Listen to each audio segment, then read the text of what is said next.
ವರ್ಷಾನುವರ್ಷ ಪ್ರತಿ ವರ್ಷ ನಾನು ಇರತಾನ, ನನ್ನ ನಂತರ ನಮ್ಮ ಮಕ್ಕಳು ಇರತಾನ. ಇದು ಈ ಥರ ಸೆಲಿಬ್ರೇಟ್ ಮಾಡಕ್ಕೆ ನಂಗೆ ಮಹಾಂತಪ್ಪ ಅವರು ಕಾದ್ರಿಯವರು ಮತ್ತು ನಮ್ಗೆ ಬನಶಂಕರಿ ಅವರು ಆಶೀರ್ವಾದ ಮಾಡಲಿ ಅಂತ ನಾನು ಕೇಳ್ಕೊತೀನಿ. ಪ್ರತಿ ವರ್ಷ ಈ ಥರ ವಿಜಯಾನಂದ ಕಾಶ್ಯಪನವ್ರದ್ದು ನಾವು ಬರ್ತ್ಡೇ ಸೆಲಿಬ್ರೇಟ್ ಮಾಡೋಕೆ ನಮ್ಗೆ ಶಕ್ತಿ ಕೊಡಲಿ ನಮ್ಮ ಫ್ಯಾಮಿಲಿಗೆ ಅಂತ ನಾನು ಹಾರೈಸ್ತೇನು.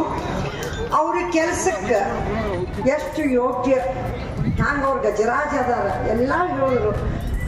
He is like that, he will be like this only ಅಂತಂದ್ರೆ ನಮ್ಮ ಮಾತೃಗಳು ಅಂತ ನಾವು ತಾಯಿಗಳು ಆಶೀರ್ವಾದ ಮಾಡ್ತೇವೆ. ವಿಜಯಾನಂದಗೆ ನಾವು ಆಶೀರ್ವಾದ ಮಾಡ್ತೇವೆ. Let him do the same work. ಈ ಪ್ರಸಂಗಕ್ಕೆ ನಾವು SRK ಅವ್ರಿಗೆ ನೆನೆಸ್ತೇವೆ. ನಮ್ದು ಡಾಕ್ಟರ್ ಅಂತ ಮಾಡಿದ್ರಲ್ಲ, ಆ ನಿಮಿತ್ತವಾಗಿ ನಾ ಏನು ಹೇಳ್ಬೇಕತ್ತೇನೆ ಅಂದ್ರೆ, ಪ್ರಸಂಗ ಒಂದೇ ಅದಾವ ಹೇಳ್ತೀನಿ. ನಾನು ಲ್ಯಾಪ್ರೋಸ್ಕೋಪಿಕ್ ಆಪರೇಷನ್ ಮಾಡಕ್ಕೆ ಗೌರ್ಮೆಂಟ್ ಜೀಪ್ ಕೊಡ್ತಿದ್ದಲ್ಲ, ಗೌರ್ಮೆಂಟ್ ಜೀಪ್ನಾಗ ಓಪನ್ ಜೀಪ್ನಾಗ ಹೋಗ್ತಿದ್ದೆ ನಾನು. ಅವು ಯಾವಾಗ ಬಂದು ಬೀಳ್ತೀವೋ ಯಾವಾಗ ಏನೋ ಗುರ್ತಾನೆ ಆಗ್ತಿದ್ದಿಲ್ಲ. ಹೋಗಿ ಆಪರೇಷನ್ ಮುಗಿಸಿ ಬರಾಕರ ದಾರ್ಯಾಗ ನಮ್ಮ ಜೀಪ್ ನಿಂತಿತ್ತು. ಈಗ ಮುಂದೆ ಹ್ಯಾಂಗೆ ಅಂತ ಅನ್ನೋದು ಯೋಚನೆ ಮಾಡಿ, ಅವಾಗ ಮೊಬೈಲ್ ಇದ್ದಿತ್ತಿಲ್ಲ, mobile services not there, no communication. ಈಗ ಹ್ಯಾಂಗಪ್ಪ ಹೊತ್ತು ಮುಳುಗೈತಿ, ಈಗ ಇಳ್ಕಲ್ಗೆ ಹ್ಯಾಂಗೆ ಮುಟ್ಟಬೇಕು ಅಂತ ವಿಚಾರ ಮಾಡ್ದಕ್ಕೆ SRK ಅವ್ರು ತನ್ನ ಗಾಡಿಯಾಗ ಬಂದರು. ಯಾಕೆ ಹೇಳಿದ್ರು, ಏನಾಗೈತೆ ಗಾಡಿಗೆ, ಏನಾಗೈತೆ ನನ್ನ ಡ್ರೈವರ್ ಅನ್ಸ್ಕೊಂಡು ಹಿಂಗಾಗೈತೆ ನಾನು ತನ್ನ ಗಾಡಿಯಾಗ ಕುಡ್ಸ್ಕೊಂಡು ನಂಗೆ ತಾಯಿ ಇಳಿದು ನಮ್ಮ ಮನೆಗೆ ಕಳಿಸು. ನಮ್ಮ ಮನೆ ಅವಾಗ ಅಲ್ಲಿದ್ರು. ಈ ಥರ ಕಾಶ್ಯಪನವ್ರ ಫ್ಯಾಮಿಲಿ ಸಪೋರ್ಟ್ ಡೈರೆಕ್ಟ್ಲಿ ಇಂಡೈರೆಕ್ಟ್ಲಿ ನಮ್ಮ ಅಕ್ಕಿ ಪರವಾಗಿ ಇದೆ ಅಂತಂದು ನಾನು ಆ ಪೀರಿಯಡ್ದಾಗ 50 ವರ್ಷದಿಂದ ಪ್ರಾಕ್ಟೀಸ್ ಮಾಡೋದು ಎಷ್ಟು ಡಿಫಿಕಲ್ಟ್ ಅಂತಿಲ್ಲ, ಅಂಥ ಪೀರಿಯಡ್ದಾಗ ಪ್ರಾಕ್ಟೀಸ್ ಮಾಡೋಕೆ ನನಗೆ ಒಳ್ಳೆ ಸಹಯೋಗ ಮಾಡೋದಂಥ ಕಾಶ್ಯಪನವ್ರ ಫ್ಯಾಮಿಲಿ. ನಾ ಅನಿಸ್ತಿತ್ತಿಲ್ಲ, ನಾನು ಹಿಂದೆ ಅದಾವಲ್ಲ ಯಾವುದಕ್ಕೂ ಹೆದರ್ತಿದ್ದಿಲ್ಲ ಅದಕ್ಕೆ ಇನ್ನೊಂದು ಎಕ್ಸಾಂಪಲ್ ಹೇಳ್ತೀನಿ ನಾನು. ಕಾಂಗ್ರೆಸ್ ಕ್ಯಾನ್ವಸಿಂಗ್ ನಡೆದಿತ್ತು, ಇಲೆಕ್ಷನ್ ನಡೆದಿತ್ತು. SRK ಅವರೇ ಇದ್ದರು ಅವಾಗ ದಾಮೋದರ ಡಾಗ ಅಂತ ಅನ್ನೋದು ಭಾಳ ಮಂದಿ ಗುರ್ತಿದ್ದಾರೆ.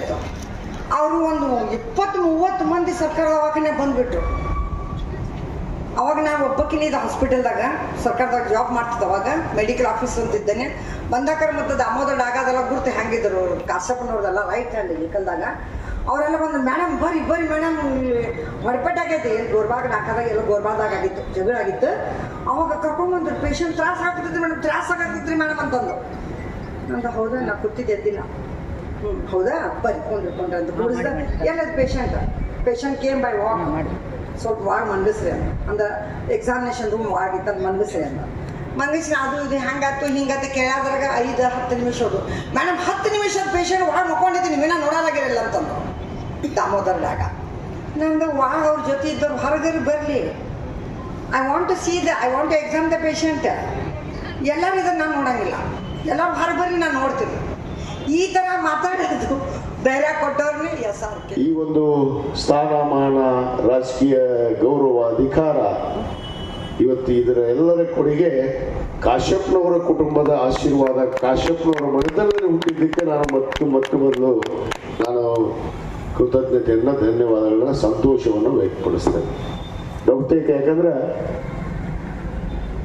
ನಮ್ಮ ಗದ್ದೆಕಿರಿಯವರು ಹೇಳ್ತಾ ಇದ್ರು, ಎಲ್ಲದಕ್ಕೂ ಒಂದು ಯೋಗ ಬೇಕು. ಯೋಗ ಅನ್ನೋದು ಬಹಳ ಮುಖ್ಯ.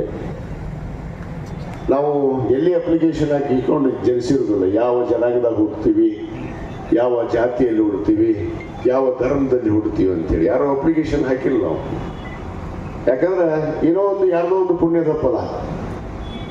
ಇವತ್ತು ಇಲ್ಲಿ ಇಷ್ಟೊಂದು ಜನರ ಮಧ್ಯ ಮತ್ತು ನಿಮ್ಮೆಲ್ಲರ ಆಶೀರ್ವಾದ, ಪೂಜ್ಯರ ಆಶೀರ್ವಾದದಿಂದ ಮತ್ತು ವಿಶೇಷವಾಗಿ ವಿಶೇಷ ಚೈತನ್ಯ ಮಕ್ಕಳ ಜೊತೆಗೆ ಈ ಹುಟ್ಟುಹಬ್ಬವನ್ನು ಆಚರಿಸ್ಕೊಂತ ಒಂದು ಭಾಗ್ಯ ನನಗೆ ಸಿಗ್ತಲ್ಲ, ಅದಕ್ಕಿಂತ ದೊಡ್ಡದು ನನ್ನ ಜೀವನದಲ್ಲಿ ಯಾವುದೂ ಇಲ್ಲ ಅನ್ನೋ ಮಾತನ್ನು ಬಹಳ ಸ್ಪಷ್ಟವಾಗಿ ಇವತ್ತು ನಾನು ಸಂತೋಷದಿಂದ ಇಚ್ಛೆ ಪಡ್ತೇನೆ.